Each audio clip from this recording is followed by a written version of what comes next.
Good afternoon, ladies and gentlemen. Here is Aachen, and my name is Jürgen Linden. I'm the chairman of the International Charlemagne Prize, and I would like to welcome you on behalf of our organization to this digital conference on Europe's future, or more concretely, on perspectives of cooperation between East and West Europe. Please allow me to dedicate a very warm welcome to our Charlemagne Prize laureate of 2017, Professor Timothy Garton Ash, who will lead the debate later on, and to whom I'd like to say thank you for the preparation of this conference and your presence actually. Best greetings and wishes to Oxford. Second, I would like to welcome our designated awardees of the Charlemagne Prize 2022, the three leading opposition leaders of Belarus. First, Svetlana Tikhanovskaya, who is connected from Lithuania to this conference. Best greetings to Vilnius.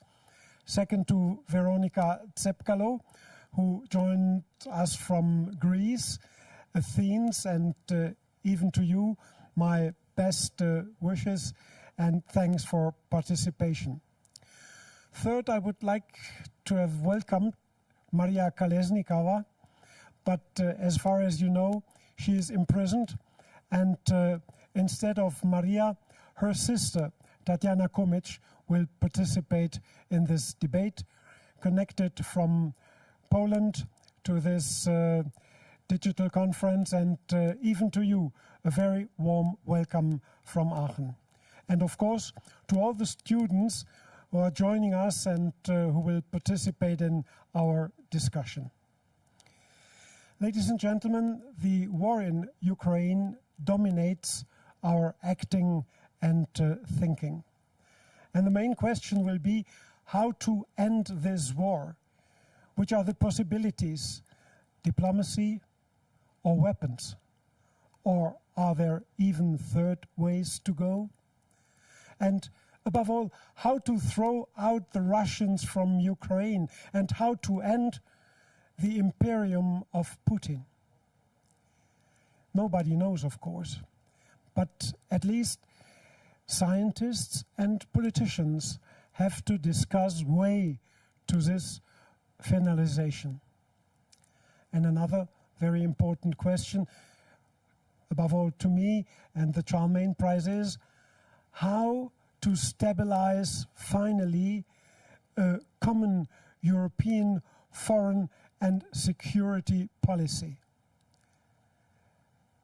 We discussed this subject more than 15 years, and now it's not only a possibility to create it, it's the necessity to do it.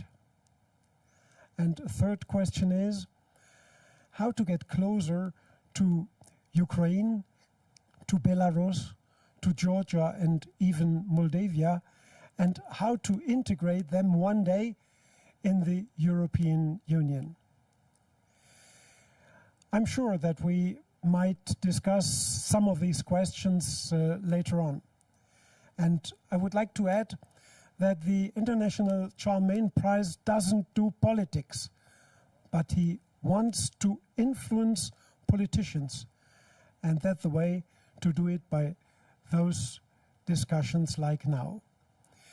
So in this sense, I let the floor to Professor Timothy Garton Ash, and I thank you once again for your participation and preparation. Let's go on, Timothy. Thank you very much, Dr. Linden. It's a great pleasure to be with you from Oxford. I can see well from coming in from all over Europe.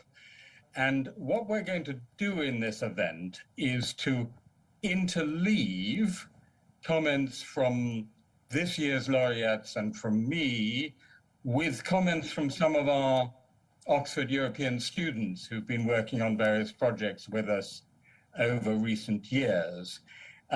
So I'm going to, let me first of all say warmest congratulations to this year's winners. I can't, I'm afraid, see you at the moment, but to all of you, warmest congratulations. I'll say a bit more when I come to speak.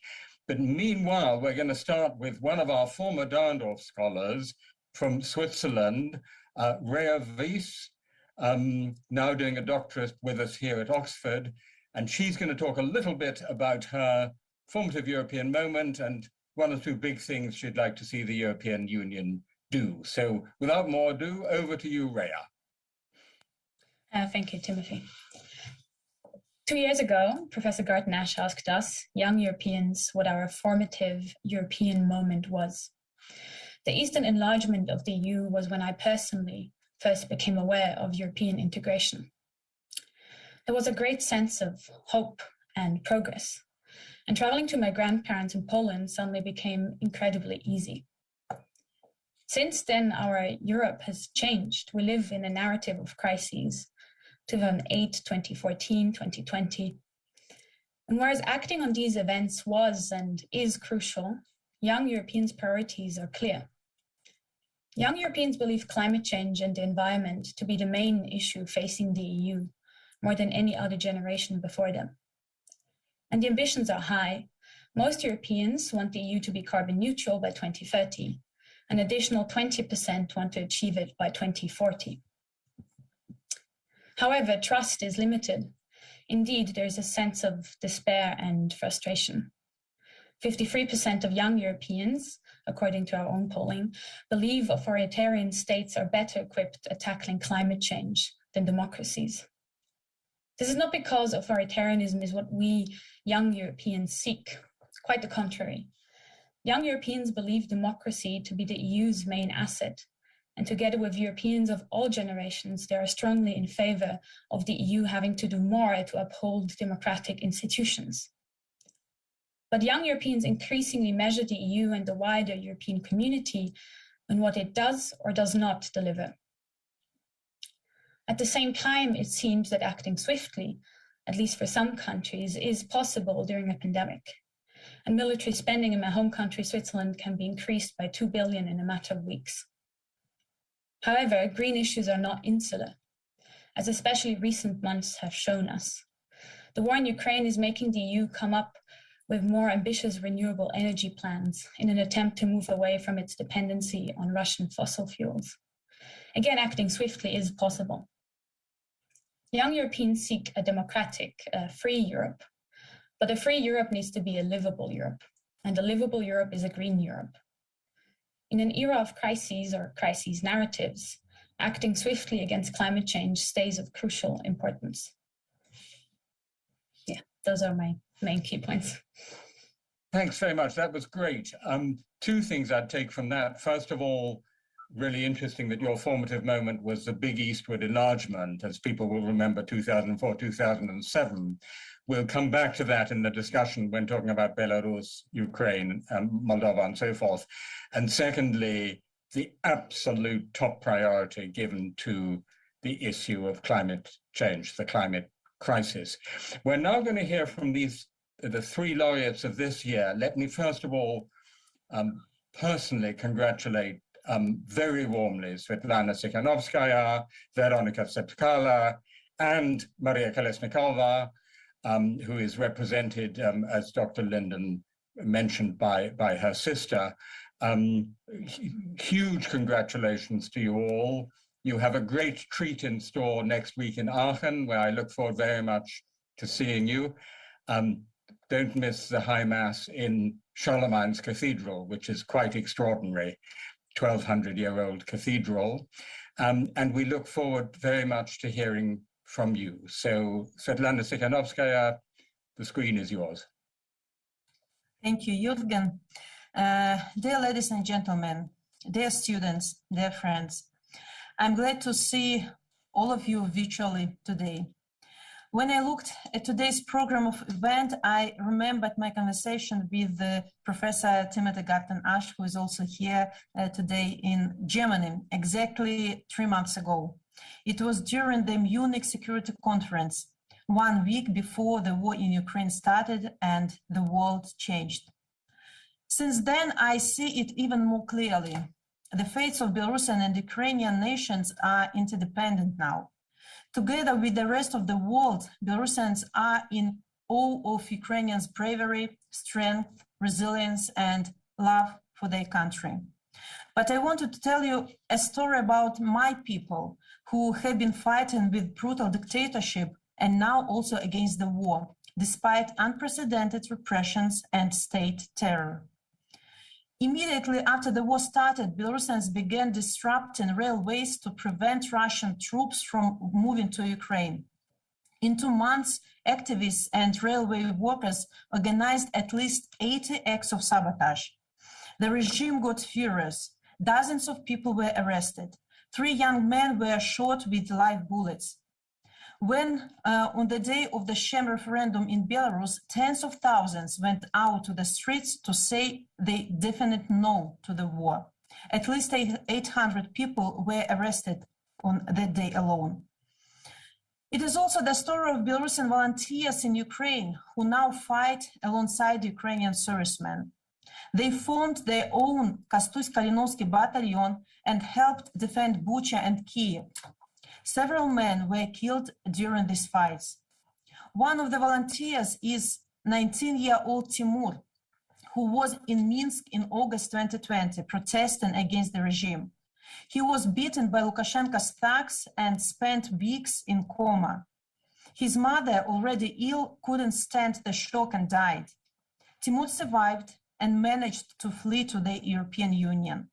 When the war started, he joined the Karlspreis battalion.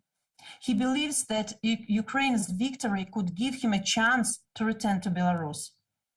And these are the stories of men and women, ordinary citizens who took thousands of photos of Russian troops in Belarus and sent those to journalists and bloggers. Many of them have been arrested. The regime is scared of independent information. Yet they made a difference. In many cases, Ukrainians knew about missile launches and were able to prepare. Despite Russian and regime's propaganda, my people are against Belarus participating in the war.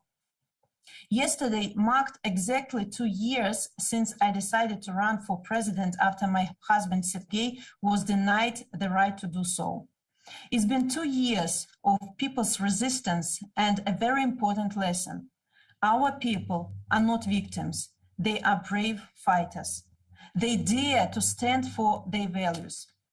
About 86% of my fellow citizens claimed they are against Belarus taking part in the war. That's why we can't give up. And I always ask the international community to not give up either. Let me finish my remarks with one request to all of you. Let's work together on advancing a safer future for our continent. I encourage you to use your voice to advocate for our common freedom and future. I encourage you to hold public debates and discussions on how to help Ukraine and Belarus now, how to defeat authoritarianism and advance to a safe and prosperous future, the future that we all want and will benefit from. Thank you. Thank you very much, Svetlana Tsikhanovskaya. That was terrific. And we are now going to hear from whom? Hello. That's Tatiana, yes? Hello? Hello. I hear you well. Thank you very much for the opportunity to speak today and to meet all of you. Dear Mr. Gartner, dear Mr. Linden. Today I want to speak about situation with human rights actually and attitude to political prisoners in Belarus. As soon as I represent my sister here today, while she is in prison, unfortunately she was sentenced to 11 years. And also I want to speak on behalf of 1,201 political prisoners as of today in Belarus. Unfortunately, every day people in prison face with different forms of pressure. They do not receive letters. They push to punishment cells. They deprived of visits and calls with their relatives. They do not have any information about what is happening not only outside of Belarus, but also inside of Belarus. They are widely isolated. And also widespread an instrument of repression is still persecution for slandering the president, representatives of the authorities, judges, prosecutors, and policemen, and this desecration of state symbols. And as I already said, that people in prisons, they punished because of disobedience and punished with spending a lot of days in punishment cells. For example, Natalia Hersha, a political prisoner who was released in February, described this as follows, that she spent more than 50 consecutive days in the Shizo, it's a punishment cell, this small room, 2-3 square meters, with a chair, table, recycling bunk beds that are closed during the day, in which it's constantly cold. And she had only one towel with hair to cover herself. She didn't have any hygiene stuff, without bed linen, without daily works, without any meetings of lawyers or relatives.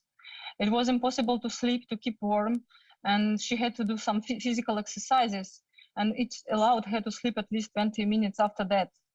And of course, it's disaster conditions that many of political prisoners face every day in Belarus.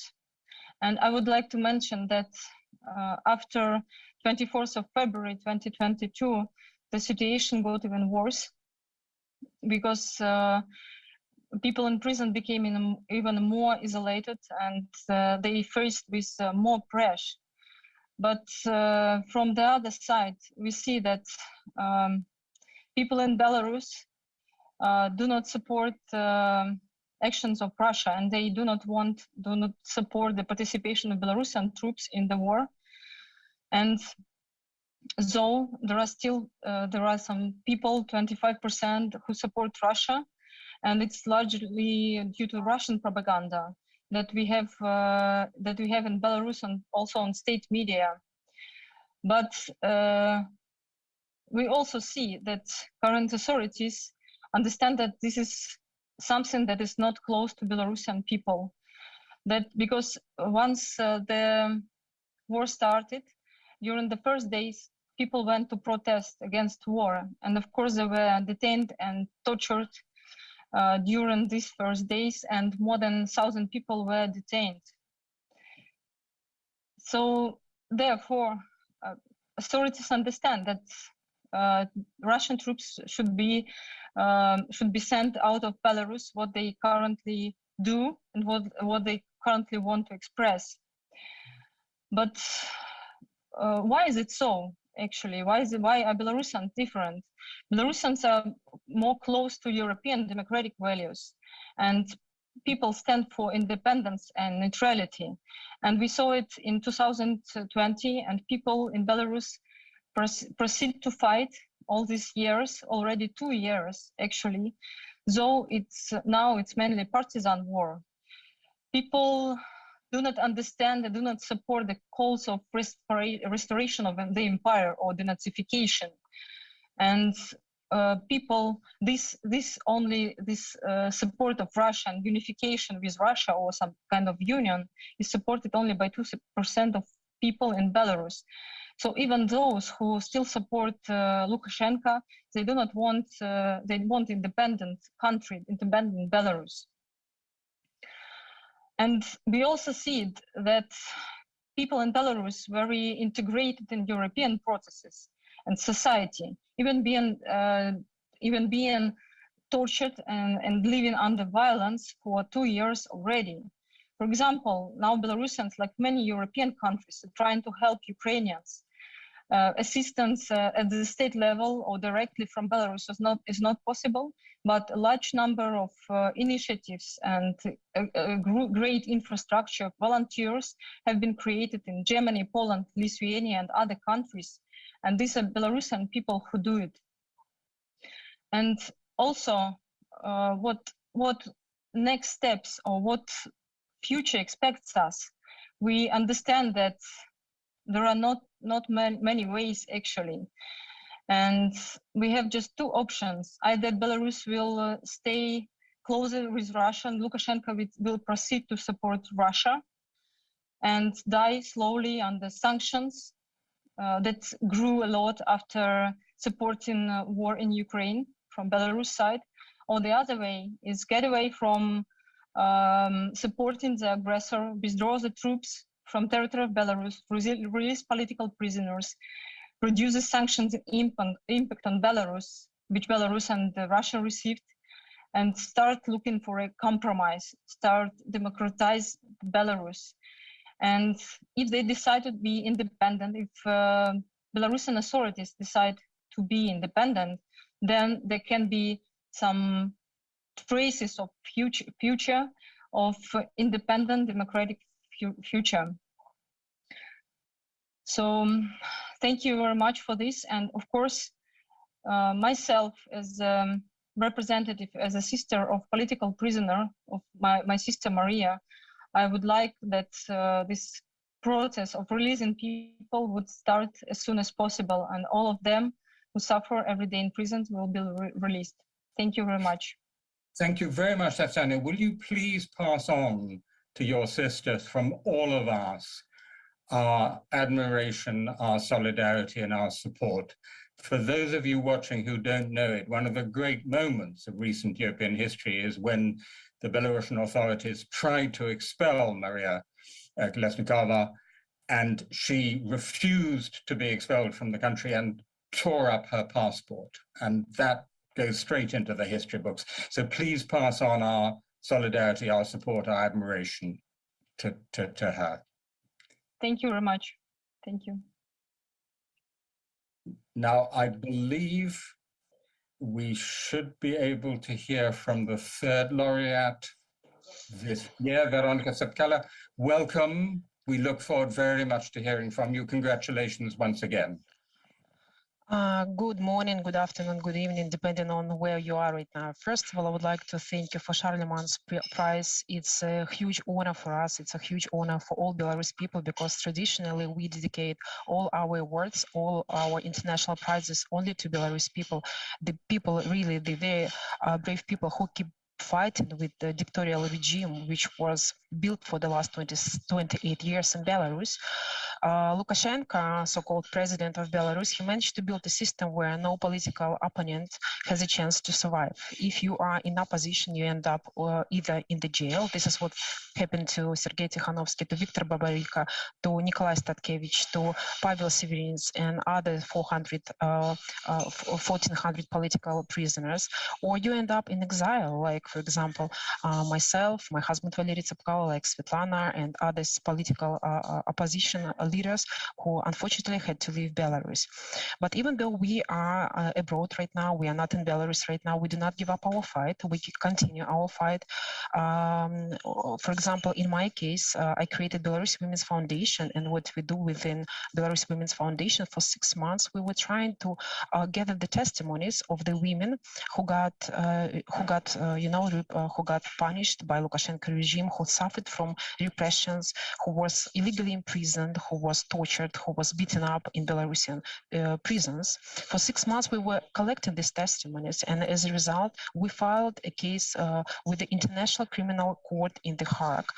It happened a year ago. Unfortunately, so far, we have not received any answer from ICC in The Hague, because our request just to initiate, to open criminal charges against Lukashenko under the article Crimes Against the Humanity, because we understand by opening these criminal charges will put a huge, enormous pressure on Lukashenko, on the person like Lukashenko, because he's a coward. He's afraid to even to look to Belarusian people's eyes, not to speak up openly in front of the court. Therefore, we ask every day, every time we have a meeting with international leaders, with the EU leaders, with the prime ministers, presidents, with the different, civil society representatives, we appeal to you. Please help us to open criminal charges against Lukashenko. Please help us in our fight, and please help us to liberate Belarus from one of the most bloodiest regime in Europe. Thank you.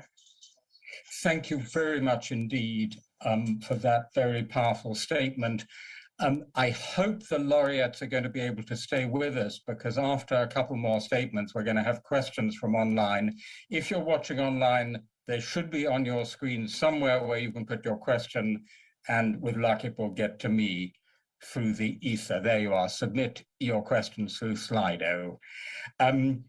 We now turn to the second of our wonderful Oxford European students, Olivier de France, our doctoral student here, a key participant in our Europe Stories project, someone who works on political theory, but also very much on European foreign policy. Olivier, I hope you're there, and would you like to give us your thoughts? Thank you, Timothy. Can you hear me properly? We can hear you and we can see you. Wonderful. Thank you very much. I can see myself in double, actually. It's quite an unnerving experience. So hello to all.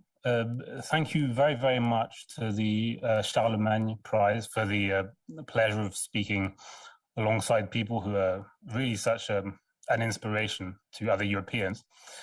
I just want to say a few words about the idea of a European story, a shared European narrative, because this is one of the themes of this discussion. And because I'm French, I thought I would compare it to a novel by Marcel Proust. Any of you who have read Proust will know that his work, entitled In Search of Lost Time, is basically the story of someone who sets out to write a story. In the 7th volume of the novel, as the story ends, the narrator starts to write a book. And this book is In Search of Lost Time. In other words, at the very end, the narrator of the book becomes the author of the book. And I think similar to Proust's narrator, every European generation sets out afresh to write a page of the European story with its own enthusiasm, with its own ideas, with its own emotions, with its own preoccupations, and that is very much the way it should be. But I also think that similar to Proust's narrator, every European generation ultimately also realizes in the end that it is writing the same book as previous European generations were. It simply, as it were, picks up the pen where they had left off. Every European generation has picked up the same pen to write and rewrite the European story, all the way back to the quills used by the wandering monks who traveled in 1088 from the University of Bologna to Uppsala and Salerno, and who used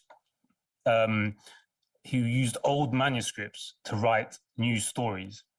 In a way, I think you can see the European story as the different layers of what you call a palimpsest, one of those medieval manuscripts in which monks wrote new stories on old scrolls that were telling old stories.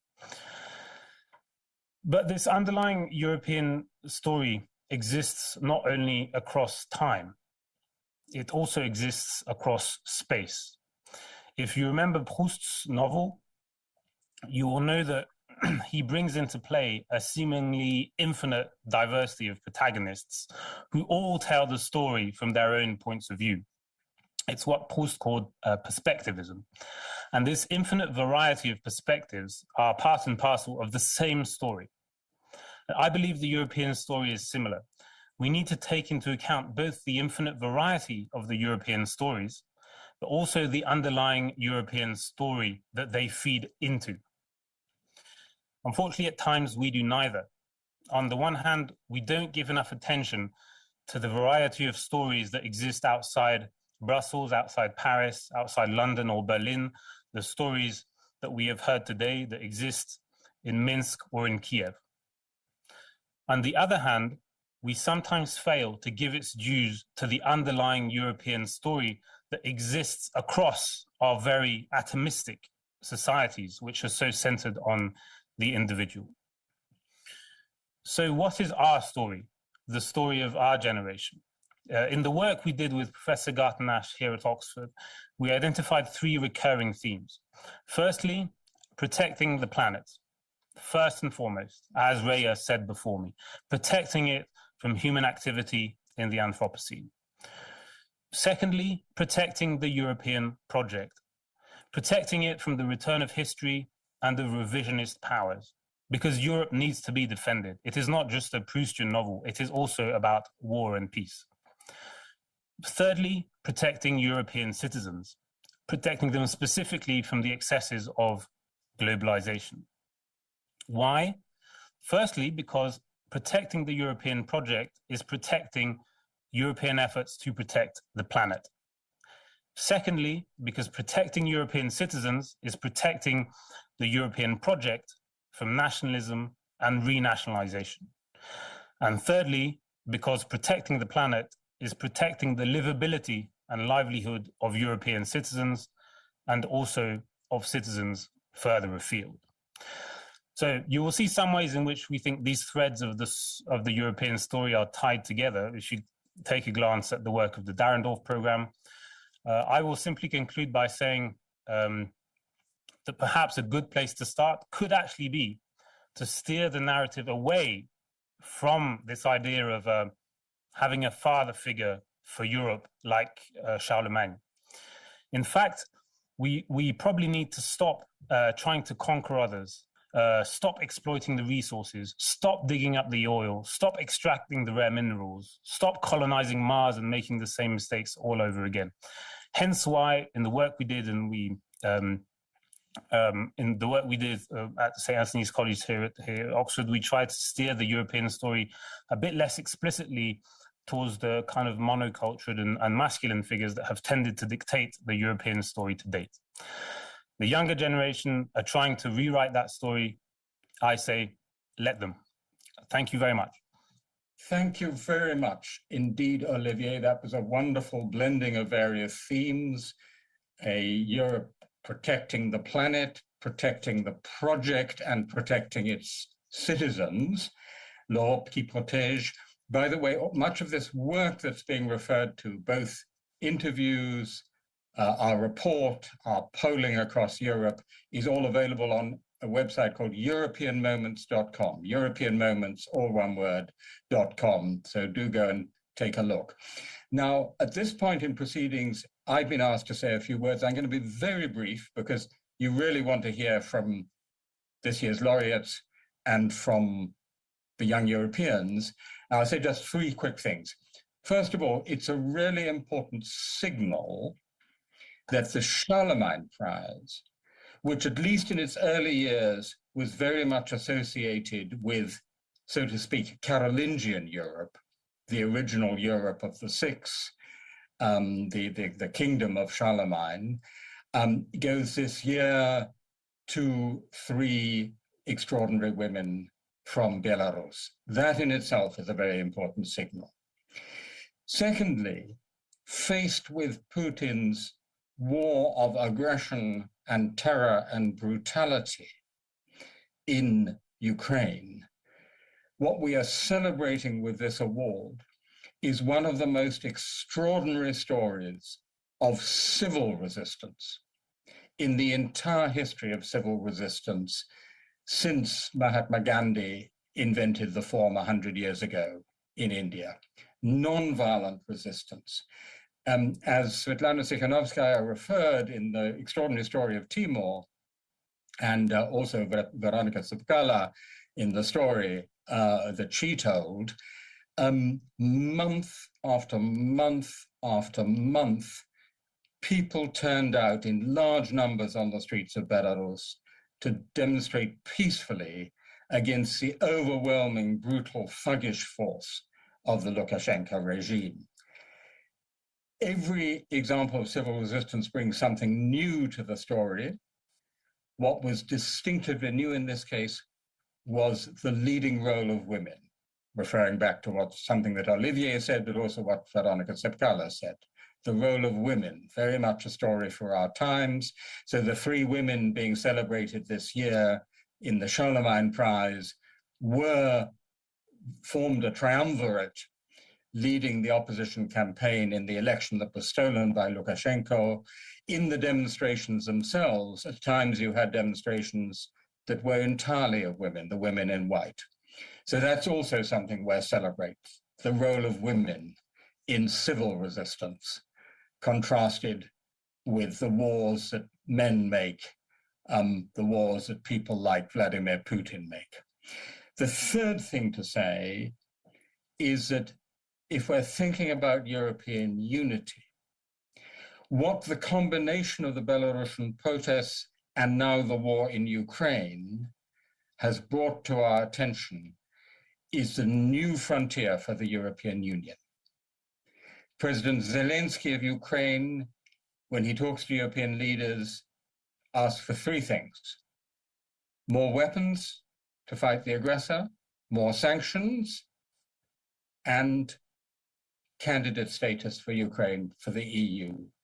This will be decided upon, we hope, at a European Council meeting, a European summit next month in June.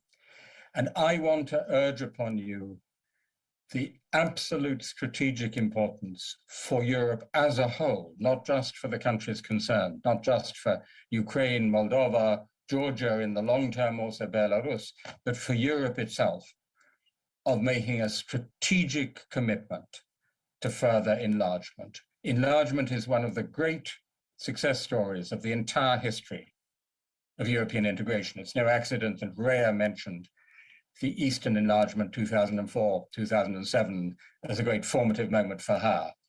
And we need to get back that strategic ambition that would come in making it a goal for the European Union itself to have a further wave of enlargement. Of course, it will take a very long time. Of course, the conditions have to be rigorous and rigorously observed.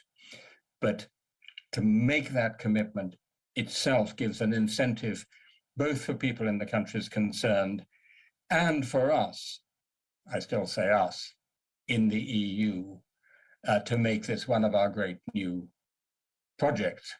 So those are the 3 points I wanted to make to lead into the discussion. Let me remind you again, you can put your questions on Slido, and our students will be also giving their own questions. We're now going to go quickly to two more of our fantastic students who will make their own short interventions, and then we'll have time for discussion, which I hope you can come in on. We're going to start with Alexandra Soloviev, who is one of this year's Darndorf Scholars here at Oxford University, St. Anthony's College, and is a Russian-American, American-Russian, you choose your order, Alex, DPhil student here at Oxford. Alex, over to you. Thank you very much, Timothy, and thank you very much for having me here today. Often when people speak of Europe, the idea of Europe is a synonym for the West, and it often carries associations of liberal democracy and the various forms of freedoms that people in Western Europe often take for granted. But of course, we know that there is not just one Europe. Europe is not a unilateral space, and as has become painfully clear in the past 10 years or so, there's an illiberal and authoritarian Europe that is thriving in the eastern part of the continent. The divergences between Eastern and Western Europe appear to be ever widening, as exemplified most recently by the war in Ukraine. In my brief remarks today, I want to highlight what I perceive to be one of the main dividers behind this deepening divide, which is the media. I would like to consider the role played by the media in Russia at the present moment through my personal experience. My parents were born and lived the first half of their lives in the Soviet Union. I was born in Russia, in Siberia, and when I was a child, my family moved to the United States. Almost all of my extended family still lives in Russia, and we are in very close contact with my maternal grandparents and my aunt and uncle. A lot of the news that my mother and I consume about Russia comes from American and British media sources. And my father had listened to radio programs that were critical of Putin's government, as well as Alexei Navalny's videos before all of these sources were shut down. In Russia, my aunt and uncle primarily read independent newspapers and journals, either from Russia when these were still available, or from outlets in the Baltic states, whereas my grandparents' primary news source is state television. Since the start of the war in Ukraine, it has become incredibly clear that we all have access to very different sets of information and to very different iterations of the truth. Before the war began, my grandparents reminded me that Russia had never instigated a war, that Russia would only respond if attacked, which was a state media talking point. In the past few months, they have been fed justifications for the invasion and have not been shown any images of what is going on in Ukraine. We have read stories about Ukrainians who have family in Russia who don't believe them when they say that their house has been bombed or that they are being evacuated. But my grandparents aren't as convinced by state propaganda as some other people of their generation in Russia are. And I think that is primarily because they have my aunt and uncle and my mother and I as an alternative source of information that they can trust.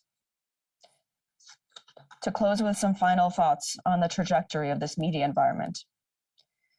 For my generation, the internet, and more recently, social media, have defined our social and political lives. And online media will continue to define how just about everyone in the world perceives the politics of their country and their electors and their views. The disinformation campaign by the Russian government against the Russian people is extraordinary, and even to those who have family in Ukraine or the West cannot be persuaded. To some extent, I believe that interpersonal familial connections can have an impact on this media ecosystem, but of course not everyone has these connections. Western Europe, as a liberal democracy and a bastion of freedom of the press and freedom of speech, must respond by supporting the work of Russian journalists who are now in exile, and by aiding the opposition inside and outside of Russia and inside and outside of Belarus for those who are fighting against authoritarianism. Thank you. Thank you very much, Alexandra. That was fascinating. Thank you for sharing such an amazing personal story. I think this is a huge issue, and I think we should be thinking harder about how we penetrate the misinformation bubble which Vladimir Putin and his regime have quite effectively put over so much of Russia, so that the big lie that this is a war for denazification is apparently believed by a significant part of the Russian population. So that was a really great contribution. Our final student contribution comes from David Savelyev, who is also both Russian and American, and who has worked extensively on civil resistance and opposition movements, including in Belarus, Ukraine, and Russia. David, are you with us? I am with you. Can you hear me? We can hear you. Far away. Can you see me? I can see an avatar of you. This is so weird. I am with my video on, but okay, I guess I can. Don't worry, we'll take the avatar just far away. All right. Well, thank you everyone for having me here. I'd like to say that I never really identified as a European. I'm a Russian American and I'm a Jew. But I recently had a European moment, and that was when I traveled to Ukraine as a journalist and as an aid volunteer. And that's when I had it, my European moment. My moment was seeing the border between Poland and Belarus, the endless lines of volunteer cars with food and medical supplies coming into Ukraine, the flow of people pouring into Poland to safety, being met by grassroots organizations. This demonstrated to me the unity and sanctity of Europe. The grassroots effort on the border was and is absolutely immense. This moment resonated with my experience reporting at the Belarusian protests of 2020, seeing a hopeful people of Belarus seeking to join and embrace free and democratic Europe and break with their authoritarian legacies. Now, Ukrainians are dying en masse. It is the price for the European choice, and it can be argued that, in part, these deaths are due to the mistakes of the European leaders, slowness, bellicosity of broken promises. Europe isn't perfect. It is often bureaucratic, xenophobic, and disunited. But for all the mistakes, bureaucracy, kerfuffles, nationalism, and xenophobia, one can still see the Europe of freedom and grassroots unity there on the border crossing in Medica. Europe is not yet the bastion of liberty some believe it to be, but European moments like the one I described give me hope that one day Europe can become a true home of freedom, kindness, and unity. And I hope that free people of Ukraine and Belarus will lead the charge. They'll lead the charge in a grassroots movement built on mutual aid and volunteers united for a better Europe. Thank you very much. Thank you very much, David. That was great and very powerful. We've now got about 20-25 minutes for discussion. I'm going to start by taking a couple of questions online and hope that one of our three laureates, or one or more of our three laureates, who I can now all see, would take them. So there are two questions. Firstly, how can the European public best support the political struggle in Belarus? So that's a general question, which perhaps, if I may start with you, Svetlana Tsikhanovskaya. And then the second question is, how should we start the conversations Alexandra Soloviev was referring to help counter misinformation in our families? And I'm going to apply that to Belarus too. So how do we counter the massive misinformation in Belarus or indeed in Russia? Svetlana, would you like to start? So first of all, I want to say a huge thank you for ordinary people, for politicians who are supporting Belarusians in their cause. And it's a very important moment for Belarus because we have to exhaust regime on the one hand, with political isolation, with economical isolations, through sanctions, through the policy of derecognition of Lukashenko. And on the other hand, it's extremely important to support civil society, to support our media, initiatives, organizations, people who are inside the country, to support our political prisoners and their families. We need to keep our civil society strong and healthy because changes will come sooner or later to our country. And to have this transitional period smooth, we need to stay united, we need to communicate, to coordinate our actions. And so this combination of actions towards the regime and towards Belarusian people will help us to bring our country for changes. Thank you very much. Veronica, Tatiana, would you like to come in on the either that or the countering misinformation question? Which of you would like to start? Veronica, would you like to comment? Yes, I would like to talk about the misinformation because, as I mentioned before, my big ask to all European Union just to help us to initiate the criminal charges against Lukashenko because we did everything possible from our side. We collected the testimonies, so it would be a really big help from your side to help us to fight Lukashenko because, you know, we want him to be judged by international court, not by Belarusian court, because we all realize in Belarus, as of today, we have a death penalty, and we want Lukashenko to leave and to see how Belarus is going to develop, how Belarus is going to thrive when he will step out of the power. This is my first point. The second one is, yes, we know what's happening in Ukraine. This is a horrible war. People are dying, you know, children are dying, elderly people are dying. But please do not forget about Belarus because as of today, we have 1,400 political prisoners. We have people who was murdered by regime, not a single criminal charges was opened. So please talk about Belarus because we have been suffering. We have been under Lukashenko occupation for many, many years now.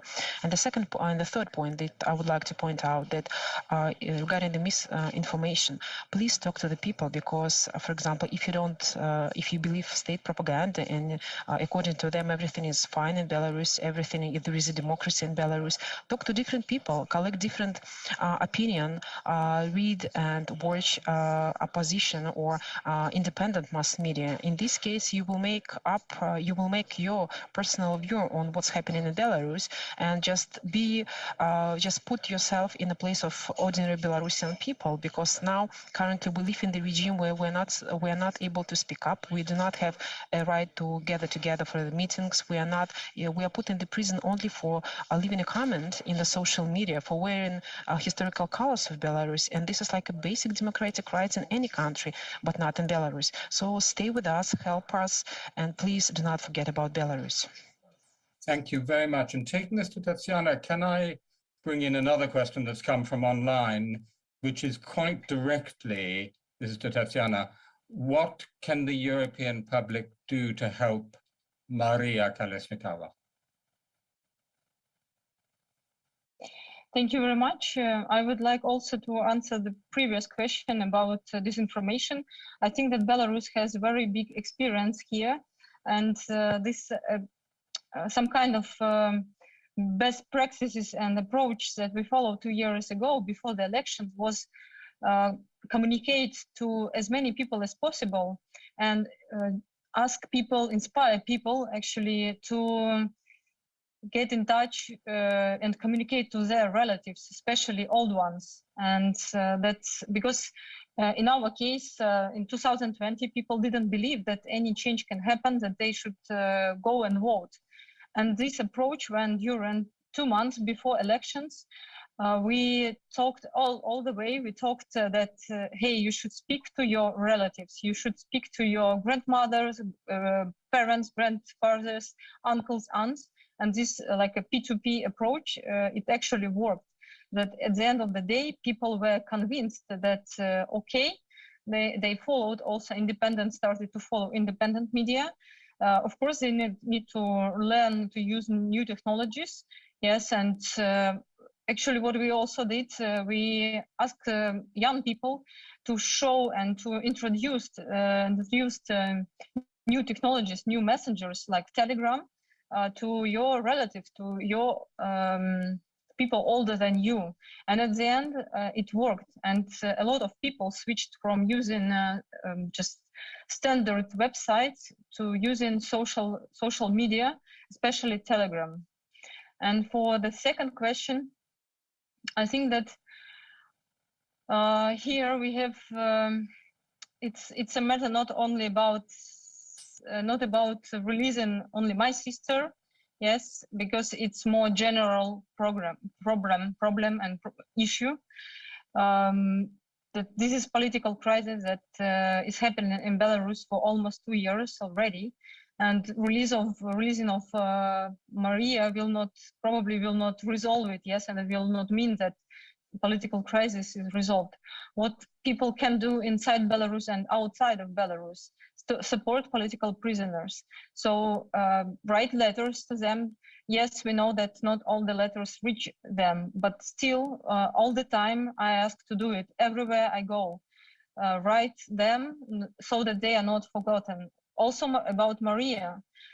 And also we need to support relatives, yes. And of course, people face some financial problems. They need to have packages all the time. So what you can do, you can also help with this. It's not something that very like huge amount of money, but some small donation can help relatives to support their relatives in prison. We have different sites or platforms that can help.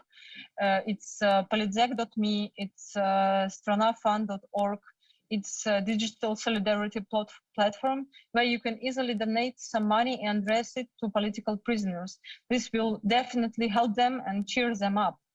And about releasing of political prisoners, yes, they should not be forgotten. And of course, any communication with Belarusian authorities should start with demanding release of political prisoners. Only after that, there can be any kind of communication. Thank you very much. Thank you very much. So 3 points I take. Western political leaders demanding the release of political prisoners, write letters, and you can find the addresses online, and financial support for relatives. Tatiana, if you were able to put the website you mentioned into the chat, then I can read it out for people, or maybe the organizers can put it on screen. I have a follow-up question from online, but let me also encourage our students who are with us. You've got a unique opportunity to put a question directly to the 3 laureates, leaders of the Belarusian opposition. I don't know if you're going to be allowed back on screen to speak, but anyway, let me know if you have a question. Meanwhile, I have a question from online, which is, what would you ask Western journalists to remember when discussing Belarus? Who would like to take that? So maybe to send three main messages to the world. First one is that Belarusian regime and Belarusian people are two different issues. Belarusian regime became accomplice in this war. Belarusian regime is fighting with its own people. So we have to distinguish Belarusian regime and people of Belarus who are fighting for their independence and fighting for Ukrainian independence. Second one is that Belarus is not Russia. A lot of people don't realize that Belarus is not part of Russian Federation. But we are a separate country with separate culture, language, and we want to develop our country as people want, not as another country tells us how to develop. And the third one is that Lukashenko has to bear all the responsibility for dragging our country into this war, for repressions towards Belarusian people. And it's very important to avoid that they shouldn't avoid impunity for all the crimes against humanity. And of course, maybe Tatiana will add about political prisoners. In every article, in every TV show, to remind people about 1,400 political prisoners in our country, about the awful conditions in jails, how they are humiliated physically and morally. So it's very important to tell real stories of our people that will touch the hearts of ordinary citizens. Thank you very much. Individual human stories. Just on that point about impunity, Veronica, if I may, you mentioned you haven't got a reply from the ICC, despite it being many months. Do you know why you haven't heard back from the ICC? This is the question that we would like to address to ICC, because we, within 1 year, we sent many letters to prime ministers of EU countries, to the United Nations, to the Security Council of United Nations, to many international organizations, to international, initiatives, etc. So far, we have not responded. We have not received any response. My question is, how many Belarusian people need to lose their lives in order for ICC, in order for International Criminal Court to open, to initiate the charges against Lukashenko? Because, as I mentioned, we submit the file to International Criminal Court with the testimonies of multiple women who got suffered, who got, beaten up, humiliated, etc. So far, we have not received a single answer. So I appeal to you once again, please help us to bring Lukashenko to the court, to the justice, because we believe that crimes should not go unpunished. So they didn't say it's not within our jurisdiction. I mean, do they accept that it's within the jurisdiction of the ICC?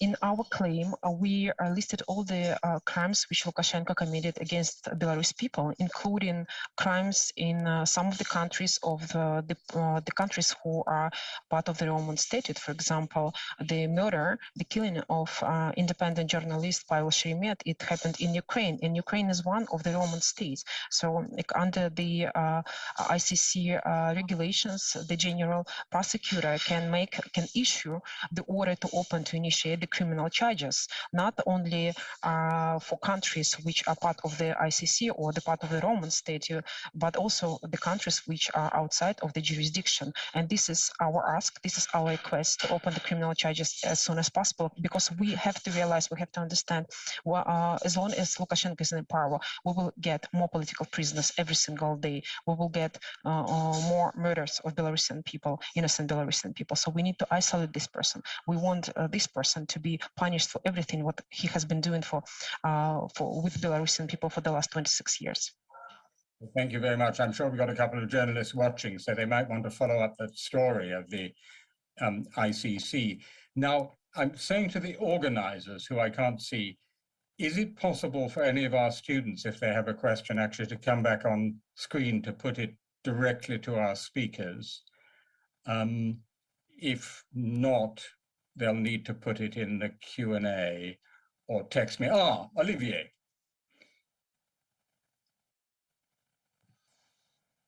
Wonderful. If if I may, simply a quick question about the role of social media. I suppose you very eloquently said that it would be actually practical and useful for a lot of the for people to basically get their news from social media as opposed to kind of the main news outlets. I wonder if you thought that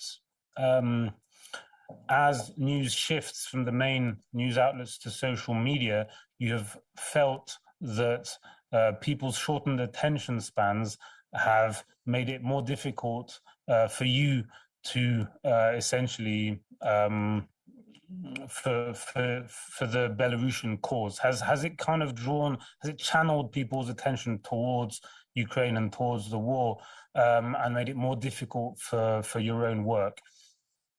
Thanks, great question, Olivier. So I don't know who'd like to take that, but it's really two questions. One is what's been the impact of people shifting onto social media, but also what would you like the social media platforms, the big ones, Facebook, YouTube, etc., Twitter, to do that they're not doing?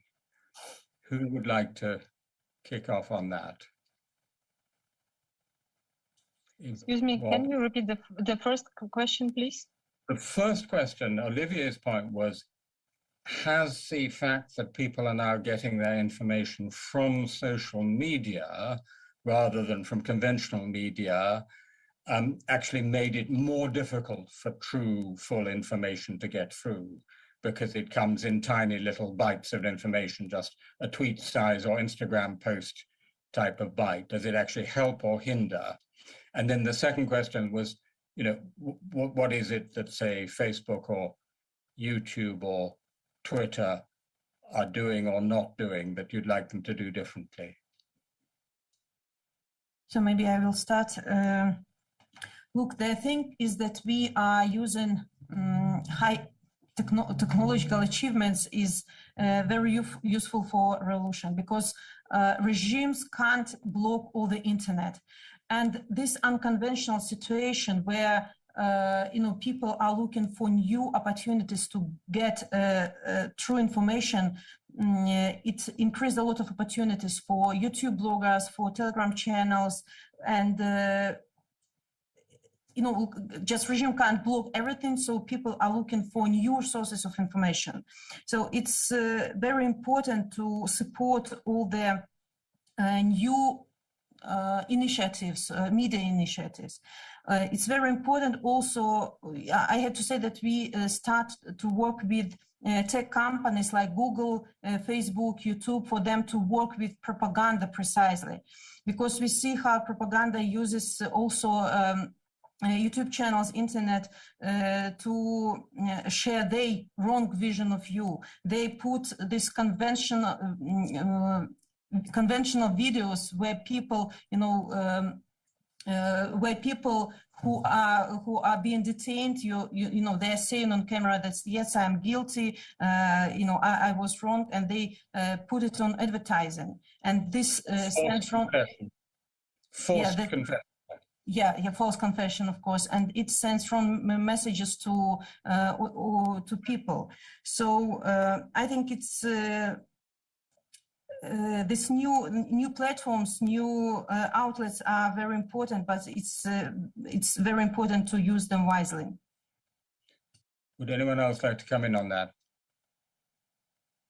It's a really shocking fact. Svetlana and I had talked about it before, that forced confessions of political prisoners are then linked to advertising, so they get wider circulation, which is obviously outrageous.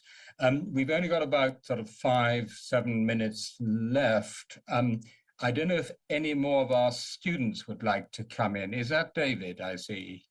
Yes, David Savelyev, in real life. Brilliant. You can see me now, finally. Thank you so much. Thanks so much for speaking to us. And my question is to all the participants, really. Judging by the tremendous success, looking at the tremendous success of the Belarusian sort of politicized political diaspora movement, right? The Svetlana Tikhanovsky's office and so on and so forth.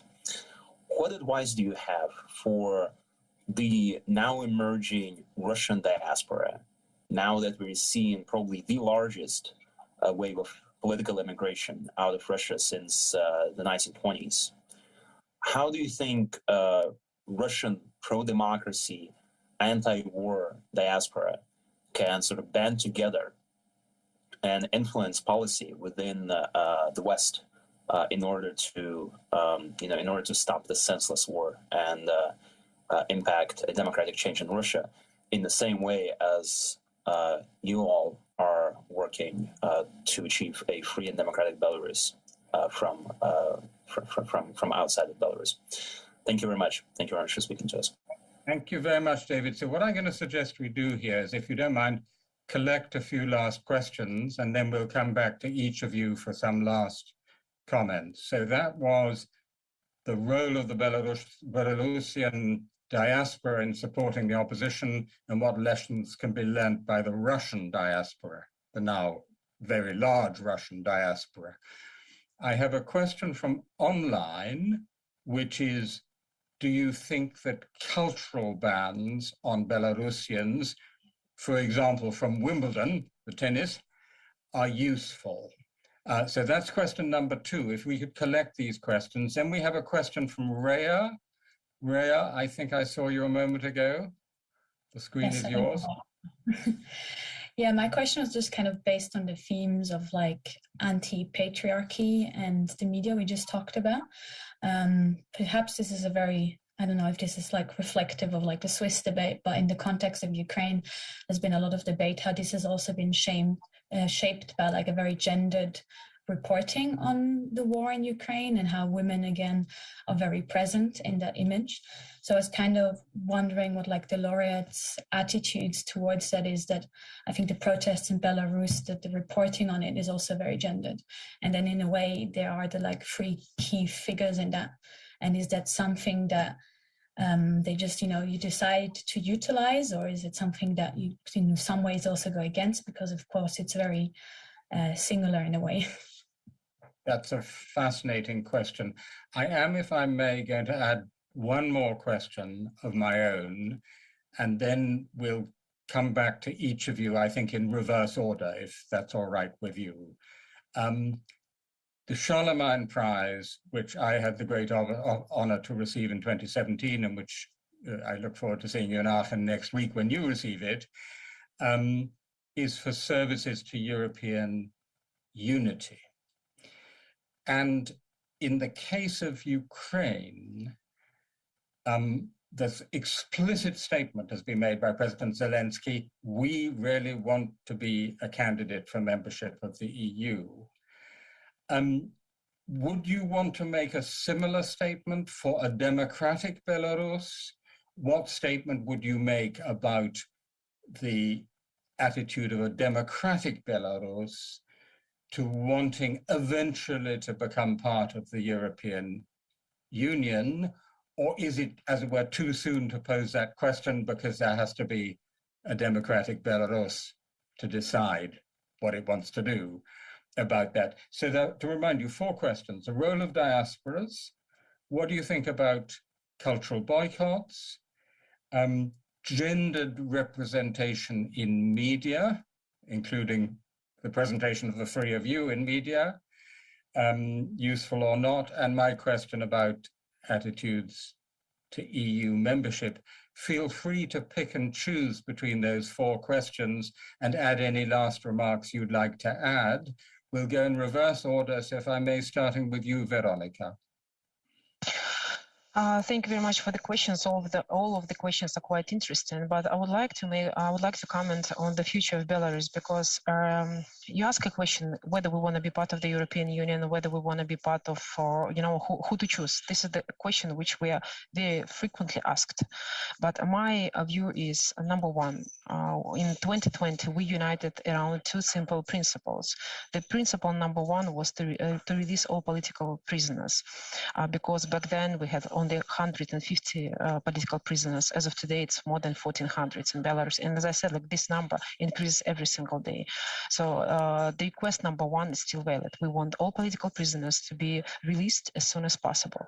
And then point number two, just to announce new presidential elections, because in 2020 we did not have a fair and democratic elections. All strong candidates, Sergei Tikhanovsky, Viktor Babarikov, Valery Tsepkalo-Statkevich, and others, the strongest candidates were banned the right to take part in the presidential elections. So basically, we did not have presidential elections in Belarus in 2020. So I think it's up to Belarus society, up to Belarus people to decide what direction to choose in the future of Belarus, whether we will be part of the EU, whether we will be part of, or whether we will be just Belarus by ourselves. But I can tell you for sure, I can reassure you that we would like to have the good relationships with all the countries we are bordering with the EU, with Poland, with Lithuania, with Latvia, with Russia, with Ukraine, because we cannot choose our geopolitical location. We are where we are right now, and we just want to make our people prosperous, wealthy, and secure. First of all, this is what we're looking right now in Belarus. Thank you very much. Tatiana. Well, I would like to comment on a question about diaspora and movement. So I would say from our experience, the main point from the very beginning, it is to be united around the most important goal, and to be united on common principles. Yes, I think that people should agree and leaders should agree on something very, very specific and what is common for everyone. Not going into details around some things that maybe disunite forces, yes, and this should be the main goal, that the most of the population of the people will support actually this and this union can happen only the widest around the widest principles. Yes, and yes, of course, different political forces exist in every country, but probably like in 2020, now it's not the time to think about some differences. Yes, and for that you will have time in future. And about the statement, and the same about the help from diaspora, yes, and diaspora movement, I would say that here diaspora started to play a very big role, maybe from August 2020 after the elections. Yes, before that, all the main activities were happening in Belarus. Of course, some of them participated and helped during elections because we have election polls, we have election commissions in different countries, in many countries, and diasporas made their input there. So they observed elections outside of Belarus. And I would say that it's also some kind of movement that's created on common principles, yes, that should unite people in any other countries, starting from Australia and ending in the USA through the whole world. And what was, I think, the main successful point here, that diaspora started to work some kind of embassies, yes, and should be this is a very helpful way to understand how diaspora should work and communicate with the countries. Imagine it like some specific embassy in every country. About statements on the European Union, as I already said in my speech, that people in Belarus actually now, as according to polls during last years, people tend to be neutral. Yes, to see neutral Belarus as a neutral country, and it means that people want to have pragmatic and equal relationships with all the countries around, with Russia, Ukraine, with European Union, and also actually with China, for example. Yes, we understand that we have a lot of collaboration there, but still want to be neutral and independent. And of course, I think that at the end of the day, people should decide. For that purpose, we will need fair and democratic elections or referendum, or how people see our future. Of course, it's not about right now, yes, but somewhere in future, probably there will be such a question, and people of Belarus will decide what they want and how do they see Belarus. Thank you. Thank you very much. So we have clear answers there. First, democracy, and then geopolitical choices.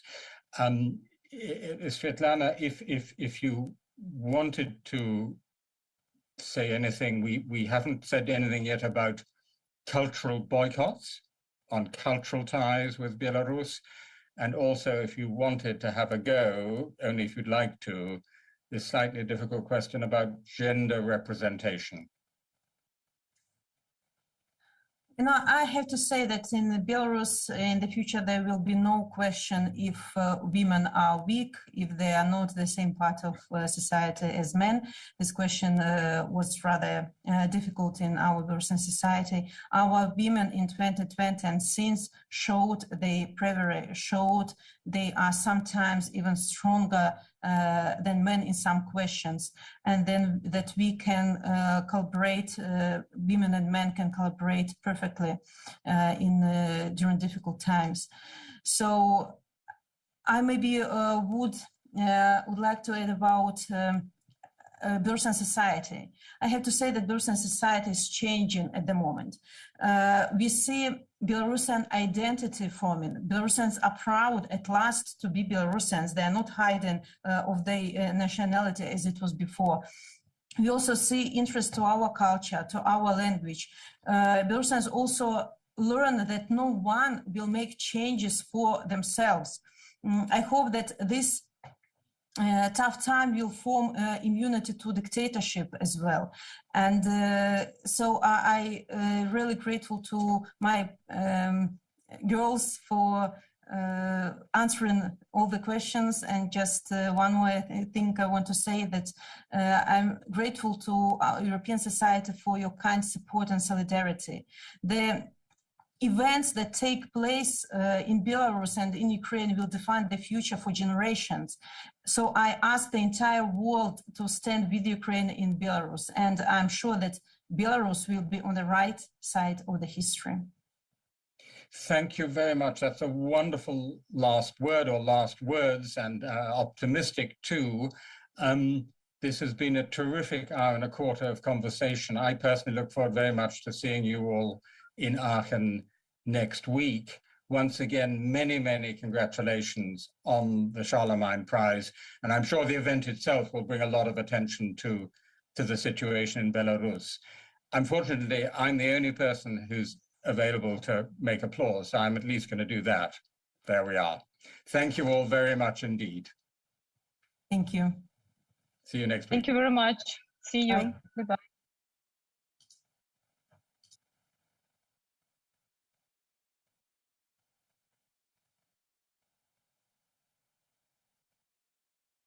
Hi, Adela.